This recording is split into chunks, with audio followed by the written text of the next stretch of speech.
Hi hello friends, ಇವತ್ತು ನಾನು ಸಿಂಪಲ್ಲಾಗಿ ಟೇಸ್ಟಿಯಾಗಿರೋಂಥ ರವೆ ಚಪಾತಿ ಮಾಡೋದು ಹೇಗೆ ಅಂತ ತೋರಿಸ್ಕೊಡ್ತೀನಿ.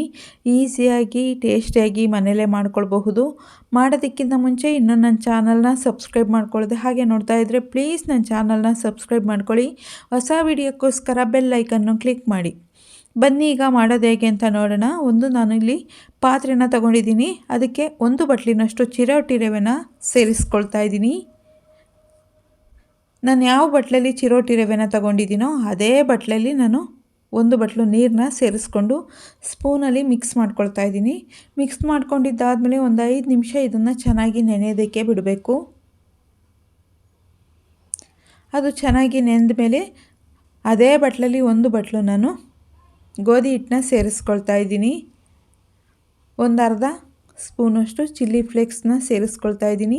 ರುಚಿಗೆ ಎಷ್ಟು ಬೇಕಷ್ಟು ಉಪ್ಪನ್ನು ಸೇರಿಸ್ಕೊಳ್ತಾ ಇದ್ದೀನಿ.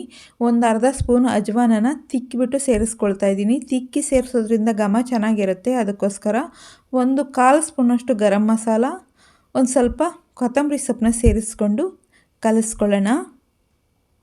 ಇದಕ್ಕೆ ನೀರು ಸೇರಿಸೋದೇ ಬೇಡ. ನಾವು ನೀರನ್ನ ಫಸ್ಟೇ ಸೇರಿಸಿದ್ವಲ್ಲ, ಅದರಲ್ಲೇ ಸಾಕಾಗುತ್ತೆ. ಅದರಲ್ಲೇ ಕಲಿಸ್ಕೊಳ್ಬೋದು. ನೀವು ತುಪ್ಪ ಇಲ್ಲ ಎಣ್ಣೆನ ಸೇರಿಸ್ಕೊಳ್ಬೋದು. 1 ಸ್ಪೂನಷ್ಟು ನಾನಿಲ್ಲಿ ಎಣ್ಣೆನ ಸೇರಿಸ್ಕೊಂಡಿದ್ದೀನಿ. ತುಪ್ಪ ಬೇಕಾದರೂ ನೀವು ಸೇರಿಸ್ಕೊಳ್ಬಹುದು. ಸೇರಿಸ್ಕೊಂಡು ನಾವು ಚಪಾತಿ ಹಿಟ್ಟನ್ನ ಅದಕ್ಕೆ ಕಲಿಸ್ಕೊಳ್ಬೇಕಾಗುತ್ತೆ.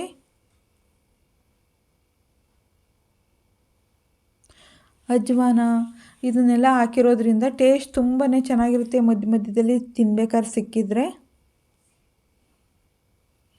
ಚೆನ್ನಾಗಿ ನಾದ್ಬಿಟ್ಟು ಇಟ್ಕೊಳ್ಳೋಣ. ಇದಕ್ಕೆ ಒಂದು ಸ್ವಲ್ಪ ಎಣ್ಣೆನ ಸೇರಿಸ್ಕೊಳ್ತೀನಿ. ಎಣ್ಣೆನ ಸವರ್ಬಿಟ್ಟು ಒಂದು ಸ್ವಲ್ಪ ಹೊತ್ತು ನೆನೆಯೋದಕ್ಕೆ ಬಿಟ್ಬಿಡೋಣ.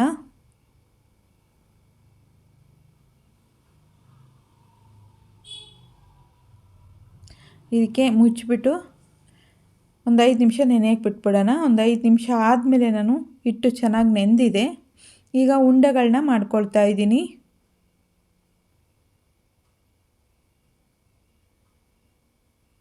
ನಾನು ತಗೊಂಡಿರೋ ಕ್ವಾಂಟಿಟಿಲಿ 4 ಚಪಾತಿ ಆಗ್ತವೆ.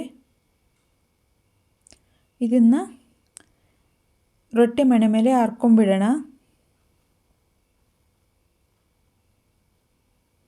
ನೀವು ಯಾವ ಥರನ ಬೇಕಾದರೂ ಹರ್ಕೊಬೋದು. ಮೂಲೆ ಚಪಾತಿನಾರು ಹರ್ಕೊಬೋದು, ರೌಂಡಾರು ಹರ್ಕೊಳ್ಬೋದು.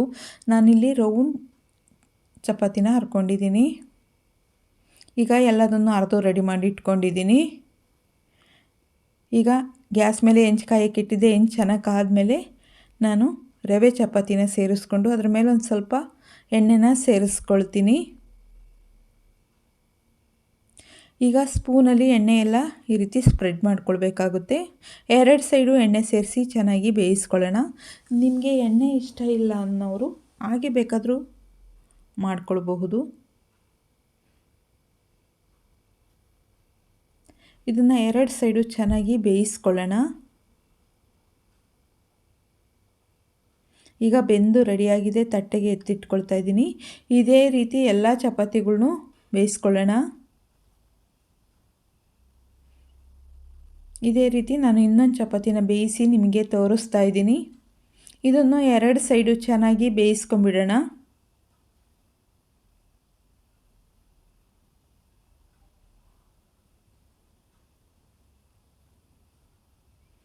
ನಿಮಗೆ ಬರೀ ಚಪಾತಿ ರೊಟ್ಟಿ ತಿಂದು ಬೇಜಾರಾದರೆ ಈ ರೀತಿ ಒಂದು ಸಲ ರವೆ ಚಪಾತಿ ಮಾಡಿ ತಿಂದು ನೋಡಿ. ತುಂಬಾ ಚೆನ್ನಾಗಿರುತ್ತೆ. ಒಂದು ಸಲ ಟ್ರೈ ಮಾಡಿ ನೋಡಿ, ಇಷ್ಟ ಆಗಬಹುದು. ಈಗ ಎಲ್ಲ ಚಪಾತಿಗಳ್ನೂ ಬೇಯಿಸಿ ರೆಡಿ ಮಾಡಿ ಇಟ್ಕೊಂಡಿದ್ದೀನಿ. ಈಗ ನಾನಿಲ್ಲಿ ಸರ್ವ್ ಮಾಡ್ಕೊಳ್ತಾ ಇದ್ದೀನಿ. ನೀವು ಟೊಮಟೊ ಚಟ್ನಿ, ಕಡಲೆಬೀಜದ ಚಟ್ನಿ ಜೊತೆ, ಸಾಂಬಾರು ಜೊತೆನೂ ಸರ್ವ್ ಮಾಡ್ಕೊಳ್ಬಹುದು. ನಾನು ಟೊಮೊಟೊ ಚಟ್ನಿ ಜೊತೆ ಈರುಳ್ಳಿನ ಸೇರಿಸ್ಕೊಂಡು ಸರ್ವ್ ಮಾಡ್ಕೊಂಡಿದ್ದೀನಿ. ನಿಮಗೇನಾದರೂ ಈ ವಿಡಿಯೋ ಇಷ್ಟ ಆಯಿತು ಅಂದರೆ ಪ್ಲೀಸ್ ಒಂದು ಲೈಕ್ ಮಾಡಿ, ಸಬ್ಸ್ಕ್ರೈಬ್ ಮಾಡಿ. ಹೊಸ ವಿಡಿಯೋಕ್ಕೋಸ್ಕರ ಬೆಲ್ ಐಕನ್ನು ಕ್ಲಿಕ್ ಮಾಡಿ. ಯಾರ್ಯಾರು ವಿಡಿಯೋ ನೋಡಿದ್ದೀರೋ ಅವ್ರಿಗೆಲ್ಲ ಧನ್ಯವಾದಗಳು.